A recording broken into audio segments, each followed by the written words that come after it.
तो दोस्तों आप लोग यहाँ पर देख सकते हैं मिर्च का पौधा कितना शानदार है। और अगर आप लोगों को थोड़ा सा पीछे आने का बोलेंगे तो यहाँ पर आप लोगों को दिखा देते हैं। देखिए ये जो मिर्च का पौधा है एक ही प्लॉट के अंदर है, लेकिन ये मिर्च का पौधा थोड़ा सा इसका ग्रोथ भी कम है और इसमें थोड़ा सा न्यूट्रिशन भी कमी है। और अगर थोड़ा और पीछे बोलेंगे तो आप लोग देख सकते हैं इधर और भी थोड़ा सा जो मिर्च का पौधा है वो एकदम छोटा छोटा है, यानी कि ग्रोथ बिल्कुल नहीं है और इसमें न्यूट्रिशन भी कमी है। तो इस तरीके से पूरे प्लॉट अगर आप लोग देखेंगे तो पौधा एक जैसा नहीं है। और इसके पीछे मेन जो रीज़न है वो हमारे यहाँ पर कंटिन्यू बारिश हुआ था, जिस वजह से किसान भाई यहाँ पर काम नहीं कर पाया और इस तरीके से कंडीशन बना हुआ है। लेकिन समस्या ये आती है कि अभी हम लोग इसको कैसे प्रॉपर ठीक करेंगे, तो उसके लिए हमको न्यूट्रिशन मैनेजमेंट करना पड़ेगा इस प्लॉट के अंदर। और इसीलिए आप लोग देख सकते हैं न्यूट्रिशन अलग अलग पैकेट भी रखा हुआ है और यहाँ पर न्यूट्रिशन जो है वो एक साथ मिक्स करके रखा हुआ है। और वहाँ पर देख सकते हैं किसान भाई डाल भी रहे हैं।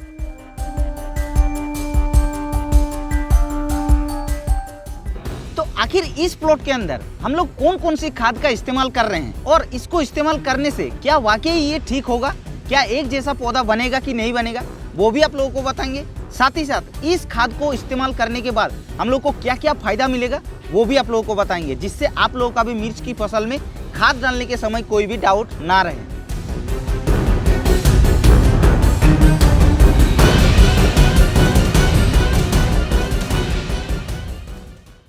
तो सबसे पहले तो आप लोग देख सकते हैं मेरे पीछे ही जो है मिर्च का प्लॉट है और आगे यहाँ पर गोबर की खाद रखा हुआ है। तो अभी थोड़ा मात्रा में आप लोगों को गोबर की खाद देखने को मिल रहा है, क्योंकि पूरा गोबर की खाद किसानों ने इस प्लॉट के अंदर डाल चुके हैं। और यहाँ पर थोड़ा सा लगभग कितना 30-40 किलो 50 किलो गोबर की खाद यहाँ पर देखने को मिल रहा है। बाकी यहाँ पर 2 ट्रॉली गोबर की खाद था और 2 ट्रॉली गोबर की खाद इस प्लॉट के अंदर डाल चुके हैं किसान भाई। तो आप लोगों को इस बात से समझ में आ रहा होगा कि अगर आप लोगों को मिर्च की खेती करना है और न्यूट्रिशन मैनेजमेंट करना है तो गोबर की खाद एक बहुत ही इंपॉर्टेंट खाद हो जाता है। इसीलिए आप लोगों को गोबर की खाद डालना है।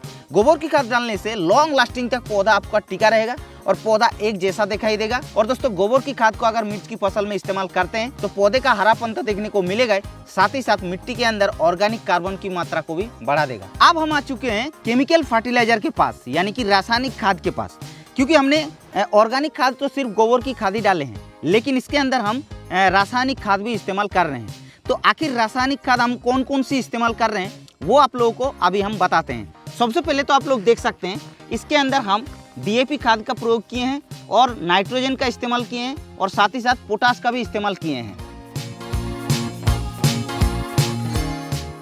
और तो और इसके अंदर और भी अलग अलग खाद का इस्तेमाल किया गया है। तो सबसे पहले तो हमने डीएपी, पोटास और नाइट्रोजन का अगर बात किया जाए तो नाइट्रोजन को हम इसलिए इस्तेमाल कर रहे हैं क्योंकि मेरा पौधे का ग्रोथ आप लोगों को पहले ही दिखा चुके हैं कि एक जैसा देखने को नहीं मिल रहा है, इसलिए नाइट्रोजन का इस्तेमाल हम यहाँ पर कर रहे हैं। साथ ही साथ यहाँ पर हम डीएपी खाद का इस्तेमाल कर रहे हैं, क्योंकि डीएपी खाद को इस्तेमाल करने का यही मतलब है मेरा पौधे का जड़ जो है वो अच्छी तरीके से विकास होगा और तने को मजबूत बनाएगा। और तो और दोस्तों इसके अंदर हम डाल रहे हैं पोटास को, क्योंकि आप लोग देख सकते हैं मिर्च के पौधे में फूल और फल भी आना स्टार्ट हो गया है और लगभग 7-8 दिन 10 दिन बाद थोड़ा मात्रा में जो भी है हार्वेस्टिंग हो जाएगा। तो इसीलिए अगर फल फूल हो जाएगा तो ऑटोमेटिकली हम लोग को पोटास का प्रयोग करना बहुत ही ज़रूरी है, क्योंकि पोटास आप लोगों को पता ही है कि फल फूल के स्टेज में ये फल को अच्छी तरीके से साइज को बनाता है, साइज को बढ़ाता है, फल के अंदर दाने को भरता है और पौधे को ये स्ट्रेस से बचाता है, यानी कि रोग बीमारियों के खिलाफ लड़ने के लिए सहायता करता है, जिससे आपके पौधे में रोग बीमारियों का अटैक कम होता है। और तो और पोटास आप लोगों का पौधे को मजबूत बनाता है, इसीलिए आप लोगों को पोटास को डालना ही है। तो अभी तक जितने सारे खाद जो आप लोगों को बताया है डीएपी, नाइट्रोजन और पोटास, वो तो हो गया एनपीके, यानी कि नाइट्रोजन, फास्फोरस, पोटास, ये हो गया एनपीके। लेकिन अब मेरे आगे अगर देखेंगे तो अलग अलग पैकेट आप लोगों को देखने को मिल रहा है। तो आखिर हमने कौन कौन सी खाद का इस्तेमाल किए हैं, एक्स्ट्रा क्यों इस्तेमाल किए हैं, चलिए आपको बताते हैं। तो सबसे पहले तो आप लोग देख सकते हैं ये है 4G, यानी कि 4G मतलब आप लोगों को पता है कि कार्टाफ हाइड्रोक्लोराइड जो 4% GR फॉर्मुलेशन में मिलता है।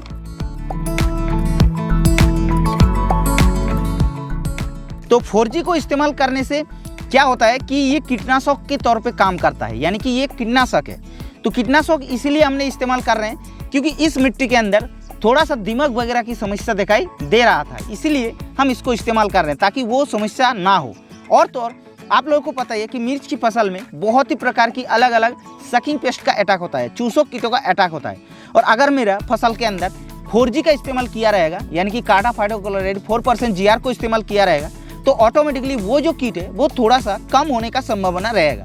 इसीलिए हम इस खाद को इस्तेमाल कर रहे हैं। एक्चुअली ये खाद नहीं है, ये कीटनाशक है, दानेदार कीटनाशक है। दूसरा जो है वो होता है, यहाँ पर देख सकते हैं बायोवीटा ग्रेन्यूल्स मैं इस्तेमाल कर रहा हूँ। PI का जो बायोवीटा ग्रेन्यूल्स होता है उसको हम इस्तेमाल कर रहा हूँ। और इसको इस्तेमाल करने का मेरा मेन मकसद क्या है कि जितने भी सारे माइक्रो न्यूट्रिएंट होता है, यानी कि किसी भी पौधे को ग्रो करने के लिए आप लोगों को पता है ये सिर्फ NPK से काम नहीं होता है, उसके अंदर कैल्शियम, मैग्नीशियम, सल्फर जो सेकेंडरी न्यूट्रिशन होता है उसका भी जरूरत पड़ता है।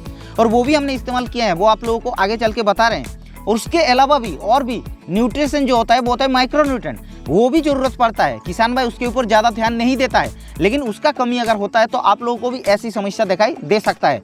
इसीलिए हम यहाँ पर माइक्रो न्यूट्रिएंट का इस्तेमाल कर रहे हैं। तो माइक्रो न्यूट्रिएंट को इस्तेमाल करने के लिए मैं इस्तेमाल कर रहा हूँ PI का बायोवीटा ग्रेन्यूल्स।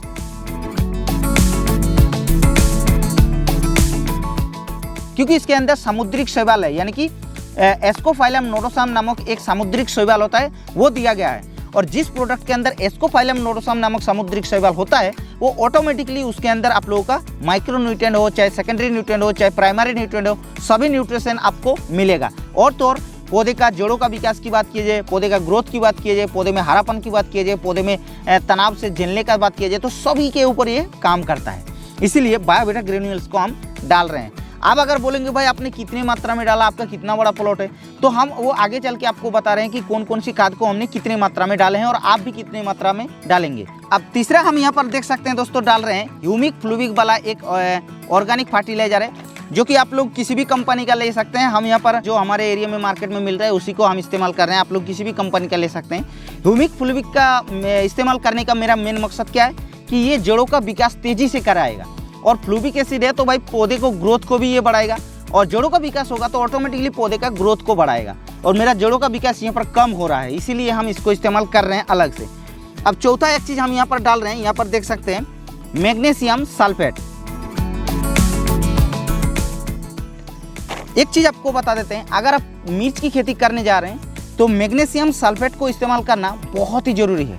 अगर आप लोग मैग्नीशियम सल्फेट को इस्तेमाल नहीं करते हैं तो आपका भी इस तरीके से दिखाई देगा, क्योंकि मेरे फसल के अंदर मैग्नीशियम का कमी ऑलरेडी बहुत ही ज़्यादा है, तो इसीलिए मेरे को मैग्नीशियम सल्फेट को इस्तेमाल करना पड़ रहा है। मैग्नीशियम को इस्तेमाल करने से 9.6% आप लोगों को मैग्नीशियम मिल जाता है, और तो और इसके अंदर 12% सल्फर भी मिल जाता है। तो मिर्च की फसल में मैग्नीशियम सल्फेट को डालना बहुत ही जरूरी है। और मेरे पीछे प्लॉट जो है यहाँ पर देख सकते हैं, पौधे के अंदर ऑलरेडी मैग्नीशियम सल्फेट की कमी है, इसीलिए हम इसको इस्तेमाल कर रहे हैं। बाकी हमने NPK को तो इस्तेमाल कर रहे हैं, नाइट्रोजन, फास्फोरस और पोटास का। तो इन 7 खाद को एक साथ में मिक्सचर बनाया है, बहुत ही अच्छी तरीके से अलग अलग करके डाला है, और मिक्सचर बना करके हम यहाँ पर देख सकते हैं डाल रहे हैं।